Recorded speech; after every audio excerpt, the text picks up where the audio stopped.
Credit की बात कर रहे हैं। इनपुट टैक्स क्रेडिट का मतलब एक बार समझ लीजिए, जो हम कोई भी सामान खरीदते हैं और उसको उस खरीदते समय जो जीएसटी पे करते हैं, जैसे आपने कोई सामान खरीदा तो उस सामान के साथ जो जीएसटी पे करते हैं उसको हम बोलते हैं एडवांस टैक्स, और जीएसटी की लैंग्वेज बोलते हैं आईटीसी, इनपुट टैक्स क्रेडिट।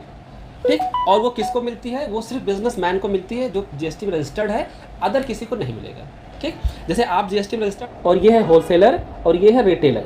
ठीक, मैन्युफैक्चरर की जो वैल्यू है 10,000 की, और जो टैक्स लग रहा है पिछले वाला टैक्स जो लग रहा है वो 1000 लग रहा है 10% के हिसाब से, और वैट भी 10% लग रहा है, तो कितना लग रहा है? 1100। ये ऐड होने के बाद पहले की जो हमने बताया ना, टैक्स पे टैक्स 10,000 प्लस जो ये 1,000 रुपये लगा टैक्स, ये एक्साइज ड्यूटी का ईडी, मतलब कि एक्साइज ड्यूटी किस पे लगती है?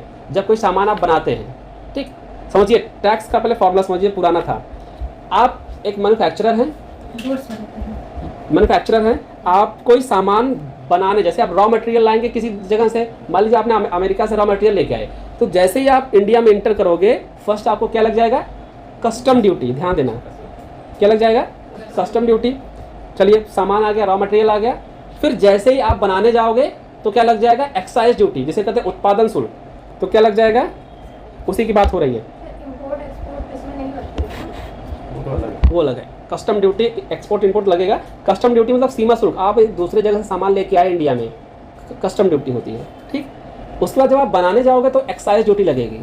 जैसे आप रॉ मटेरियल लेके आए, फिर आप कोई सामान बनाने लगे, तो उस पर क्या लग जाएगा इंडिया में? उत्पादन शुल्क, एक्साइज ड्यूटी। तो ईडी मतलब एक्साइज ड्यूटी। उसके बाद नंबर 3 का टैक्स। अब सामान आपका बन गया, जीएसटी नहीं है, अब सामान आपका बन गया, अब आपको बेचने जाना है, तो यहाँ पे लग जाएगा भाई सेल टैक्स। क्या लग जाएगा?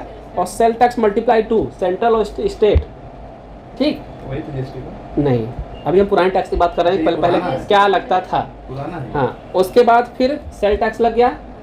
अब आपका जितना पैसा बचा, आपने साल में जितना कमाया, आप क्या लग जाएगा? Income tax. तो इतने टैक्स लगते थे, और ये जो टैक्स लगता था वो मल्टीप्लाई हो गया। जैसे अभी यहाँ पे हम एग्जांपल दिया ना, 10,000 रुपये वैल्यू थी, 10,000 का 10% एक्साइज ड्यूटी लगा, ईडी एक्साइज ड्यूटी, तो ये कितना हो गया भाई? 11,000। फिर 11,000 पे वैट लग गया 10%, 1,100 रुपये, तो टोटल वैल्यू निकल के आ गई कितनी? 12,100 रुपये की। सर अब इस पर भी टैक्स लगेगा? नहीं, अब ये नेट वैल्यू आ गई। ठीक, ये कलेक्ट किया गया है टैक्स।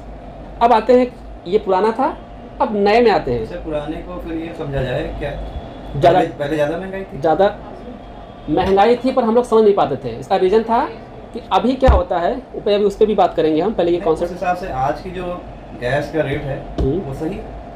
हाँ सही है। अभी वो कैसे है, अभी हम 2011 में मैंने 400 का सिलेंडर लिया। अभी जस्ट बात करेंगे, जीएसटी वेरीफाई करेंगे कि जो रेट है वो कम है या ज़्यादा है। इससे महंगाई कम हुई नहीं कम हुई? इसके अकॉर्डिंग से तो मुझे ये समझ में आ रहा है कि महंगाई उस समय ठीक ठाक थी। हाँ बहुत सही। चलिए अब से बात करते हैं।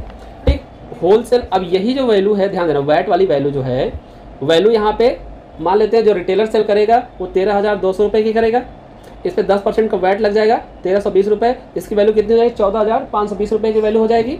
अब देखिए वैट पहले ये कुछ मिलने वाला नहीं था, अभी यहाँ क्या हो? वैट पेबल 13,200 रुपये और माइनस 1,100 रुपये। 1,100 रुपये कौन सा है? यहाँ वैट जो ये दे के आए थे, देखा है। ठीक, तो ये 1,100 रुपये माइनस हो जाएगा, और इस पर कितना? 220 रुपये आपको वैट पे करना पड़ेगा। वैट की कंडीशन थी। ठीक, अब समझिए क्या जो जीएसटी फॉर्मूला है, हमारे पास 3 टैक्स निकल के आए अभी तक। पहले लगता था सेल टैक्स। ठीक, सेल टैक्स लगता था, तो सेल टैक्स में समझ में आया कि कुछ नुकसान हो रहा है। सेल टैक्स में समझ में आया नुकसान हो रहा है, तो फिर 2005 में शायद वैट आया। सेल टैक्स क्या होता था? अलग अलग टैक्स लिया, जैसे जीएसटी पे लिया जा रहा है।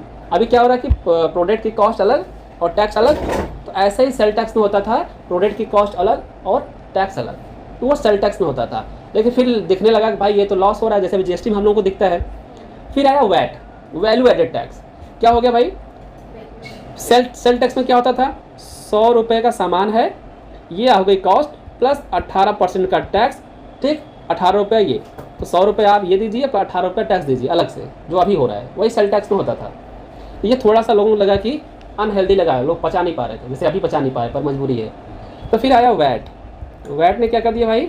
वैल्यू एडेड टैक्स, मतलब कि अब ये 100 रुपये में ही 18 रुपये जोड़ दिया जाएगा ऑलरेडी पहले मैन्युफैक्चरर के द्वारा, और इसकी प्राइस हो जाएगी कितनी, 118 रुपये। प्राइस कितनी हो जाएगी, 118 रुपये। अब जब कस्टमर को बताया जाएगा भैया ये 118 रुपये का है, तो प्रोडक्ट कितने का है, तो जब वैल्यू एडेड टैक्स लगाया गया तो महंगाई दिखी कि अब महंगाई बढ़ गई है। कैसे, क्योंकि टैक्स भी उसमें जोड़ दिया गया। तो जो हमको 100 रुपये मिलता था वो कितने मिलने लगा, बट लोगों को पहले पता नहीं चलता कि इसमें टैक्स भी इंक्लूड है। कोई बताता था, बस क्या कहता भाई 150 रुपये की है, तो यार 150 रुपये की है लगता था ना। अब क्या महंगाई कम करने का बताओ घुमाने का तरीका। अब गवर्नमेंट ने कहा भैया महंगाई कम कर रहे हैं, कैसे कम कर रहे हैं समझिए। इन्होंने क्या कर दिया, जो 118 उसमें डाले हुए थे वो 118 अलग कर दिया, 100 रुपये अलग कर दिए। लॉजिक समझिए। अब ये कह रहे हैं भैया पहले 118 का मिलता था, उसको हमने 100 रुपये का कर दिया, और ये 18 रुपये अलग से जीएसटी है। दाम कम हुआ, क्यों नहीं कम हुआ, पहले आप 118 रुपये देते थे सर वही है, लेकिन अब उसको है ना। अलग-अलग इसे कहते हैं गवर्नमेंट की लॉजिकल। मैनिपुलेटिंग। ये अगर कैसे कम हो जाएगा भाई, अगर किसी भी प्रोडक्ट की वैल्यू 2004 में 2009 में 100 रुपये थी, तो क्या 2024 में 80 रुपये हो सकती है। कॉस्ट तो नहीं कम हो सकती ना, कॉस्ट तो और बढ़ेगी। तो महंगाई कहाँ से कम होगी, जीएसटी के आने से महंगाई कम हो जाएगी।